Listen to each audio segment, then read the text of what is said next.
د اشرف غنی تازه څرګندونې افغانان له سولهییزې لارې مشروع نظام غواړي. سلامونه د NS میډیا درنو مینوالو، ستړي مشئ که چیرې زموږ چینل ته نوي راغلي زموږ چینل در سره سبسکرایب کړئ. له واکه لرې کړی شوی ولسمشر محمد اشرف غنی وایي د مشروع نظام رامنځته کول باید د مخکینیو ازمایل شویو څیرو بیا واک ته رسیدل په معنا نه وي. نوموړي په خپل اختریز پیغام کې ټینګار کړی چې د مشروع نظام رامنځته کول د افغانانو غوښتنه ده او غواړي دا غوښتنه د سولهییزې لارې ترسره شي، نه د جګړې له لارې، ځکه دا د تباهۍ لاره ده. غني ټینګار کړی چې د دې موخې ترلاسه کولو لپاره د خلکو زغم نامحدود نه دی او دې ته باید لار جوړه نه شي. هغه غوټه چې په لاس خلاصیږي په خوله یې خلاصه کړي. نوموړي د اسلامي امارت اوسنۍ واکمنۍ ته په اشارې ویلي چې مشروعیت د استبداد له لارې نه ترلاسه کیږي.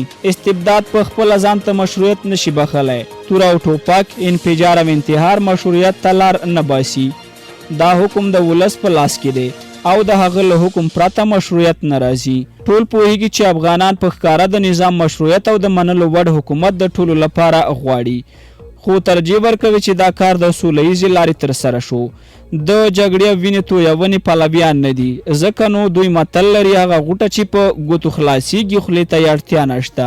غني چې د جمهوري حکومت له پرځېدو وروسته په متحده عربي اماراتو کې اوسیږي، وایي خلک نه غولېږي او د هغه څه له مخې قضاوت کوي چې ویني. تېر کال هم محمد اشرف غني په خپل اختریز پیغام کې د مشروع نظام پر ژر جوړېدو ټینګار کړی و او ویلي و چې د اسلامي امارت حکومت د افغانستان مسله نشي حل کولی.